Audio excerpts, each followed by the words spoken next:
Just rack off. That's what furious Australians are going to be saying to Prince Harry and Meghan Markle after this astonishing leak has just proved that the couple have been lying about the security costs on next week's fake royal tour. Why on earth should these two be given taxpayer-funded security in the first place? They are no longer working royals. Australian viewers of the Mark Dolan show don't want to see Harry and Meghan. The reason why it went down well in 2018, Paul, is because the Australian public didn't know Meghan Markle very well. Well, they know her now. And what do they know her to be? A gold-digging grifter.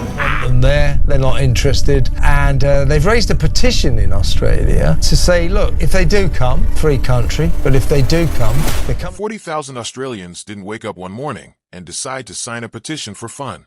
They didn't do it because a newspaper told them to.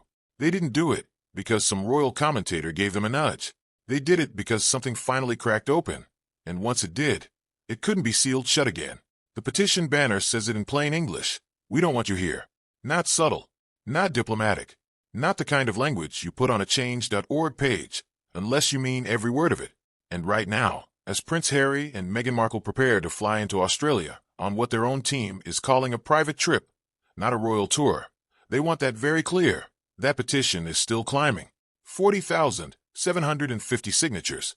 758 new names added on a single day. And not one Australian politician, not one, has stood up publicly to defend this visit. That silence is not an accident. It is a verdict. This is the full story. Every receipt, every leaked document, every financial record, every drop ticket tier, every banned journalist, and the single statement from the Sussex camp that, rather than killing the story, handed it a microphone and told it to keep talking. Stay with me, because by the end of this video, you will have every piece of this puzzle in your hands, and then you can decide what it adds up to. Let's start with the petition because everything else flows out of it. A Sydney-based group called Beyond Australia launched it on November 14, 2025. The title is blunt and leaves zero room for interpretation. No taxpayer funding or official support for Harry and Meghan's private visit to Australia. For 4 months, it barely moved. About 200 names. 200 people. In a country of 26 million. If you wanted to argue the couple had nothing to worry about, that was the number you pointed to. Then something changed. Mid-March 2026, the counter cracked open. 10,000, 30,000, 40,000, signing faster than Archwell's communications team could respond, faster than any PR machine could spin, faster than any spokesperson could get ahead of. Now, 40,000 signatures in a country of 26 million is not a revolution. Beyond Australia's own organizers would tell you that.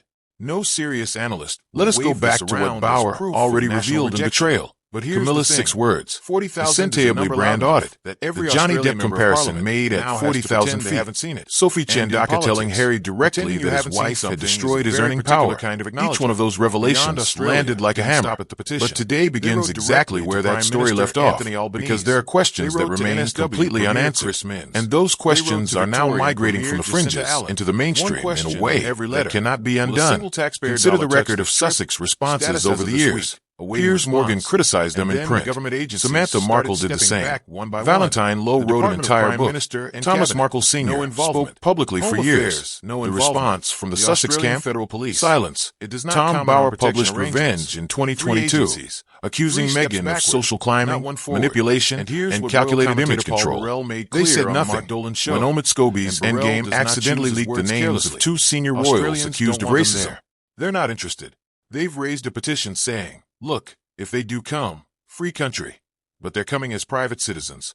This is not a royal tour, and we do not want a single penny of Australian taxpayer money spent on the police protecting these two. That framing matters. Private citizens, not working royals, not representatives of the crown. Private citizens, which raises a question that nobody in the Sussex camp has cleanly answered. Why on earth should private citizens receive taxpayer-funded security in the first place? The Australian Federal Police won't confirm or deny their protection arrangements. That non-answer is its own kind of answer.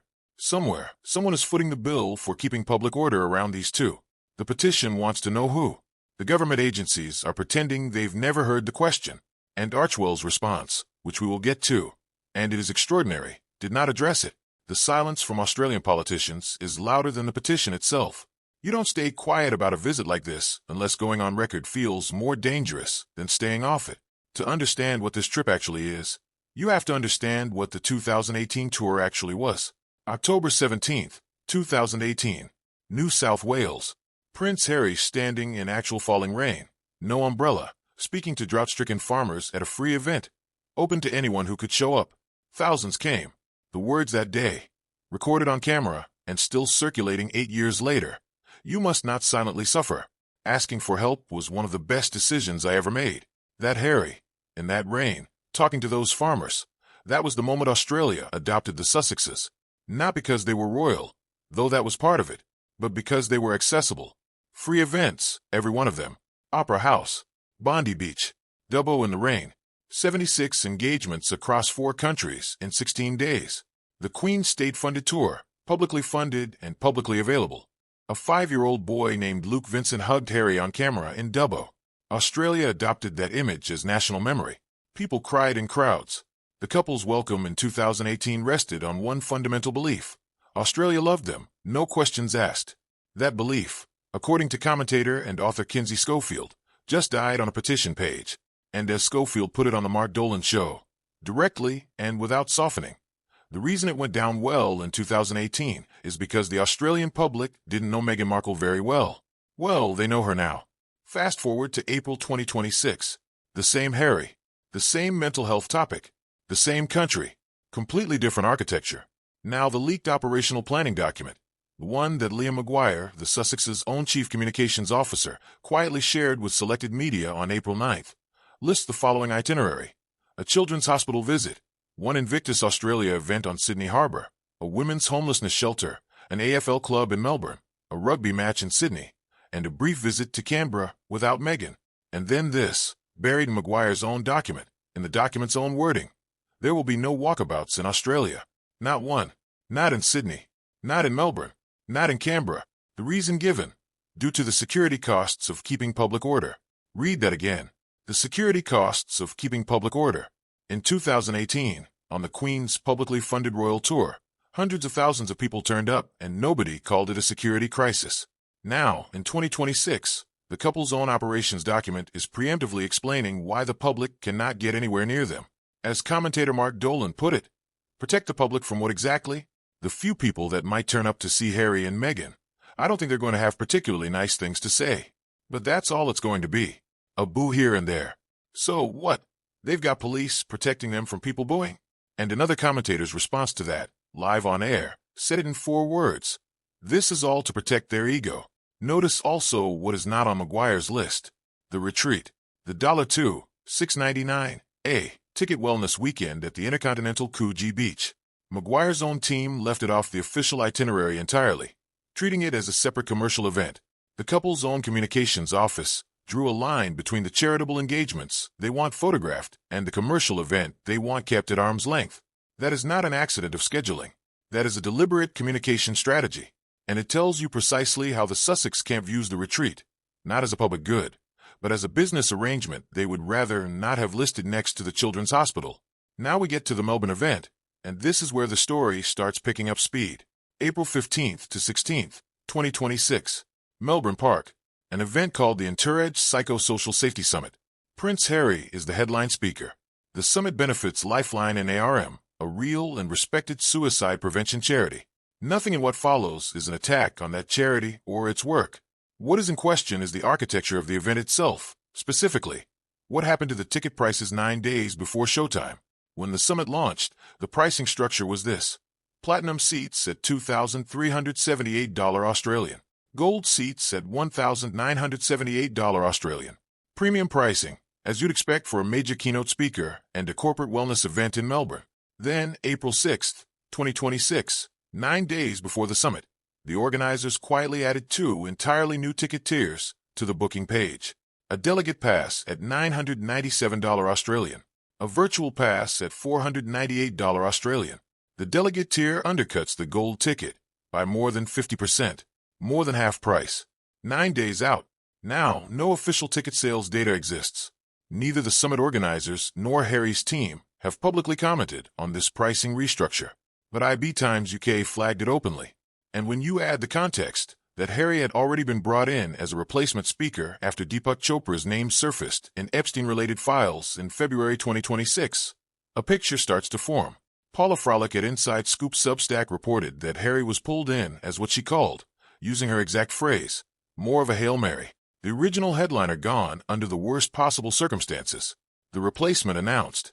And then, 9 days before the event, a 50% price cut on ticket tiers that hadn't existed when the event was marketed. Sky News Australia reports Harry's speaker fee sits around $50,000 Australian dollars, consistent with what Radar Online reported he earned at the AAP Global Privacy Summit in Washington earlier this year. The man who stood in the rain in Dubbo and told farmers that asking for help was the best decision he ever made now delivers that same message from a stage where the cheapest in-person seat costs nearly 1,000 Australian dollars. As one commentator put it with devastating precision, it sounds so interesting, from a man who can't keep an employee to save his life, talking about workplace mental health. And then this observation, which has been circulating among royal watchers for weeks now. They need $3 million just to survive each year, just to meet their minimum security needs. So I really think we can't frame this in any other way other than pay for play. A desperate grab for cash. When the original event pricing was at $2,378 for the best seats and the audience still wasn't filling, the response was not to rethink the model. It was to slash prices, add tiers, and hope no one would notice the math didn't add up. Someone noticed. Now we get to the part that reframes everything else. Before we go in, remember one date, October 3rd, 2025. I'll explain why in a moment. Meghan's Sydney retreat, her best life, runs April 17th to 19th at the Intercontinental Coogee Beach. It has one organizer. Her name is Gemma O'Neill. Not Jackie O from the radio show. That's a completely different person. Jackie Henderson publicly stepped away from the Her Best Life podcast on February 3rd. O'Neill is running this one solo through her company Besties Australia. Here is the timeline. Keep the dates in your head because the sequence is the story. October 3rd, 2025. O'Neill purchases a 3-bedroom cottage in Fitzroy Falls, New South Wales. Price tag, $1.025 million Australian. Property records confirmed by the Daily Mail Australia and GB News. Not rumor, not allegation. Public property records. 7 weeks later, November 25th, 2025. O'Neill's separate talent company, Jimmy Agency Pilot, enters voluntary liquidation. ASIC Public Records. Public documents. February 20th, 2026. O'Neill tells the administrators she cannot contribute to repayments. Her stated reasons, on record, no personal savings, limited income, failed refinancing on her Sydney apartment. February 24th, 2026.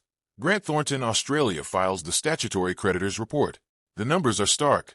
Total debts, $546,848 Australian.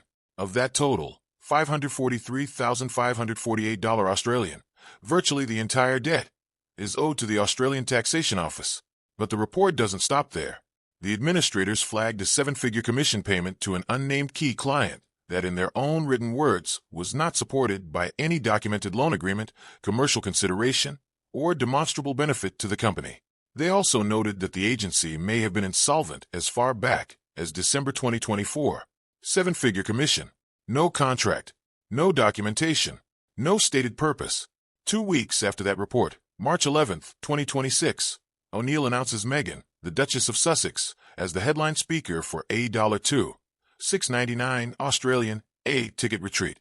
The chronological sequence, buy $1 million property. Company goes into liquidation. Tell administrators, you have no savings.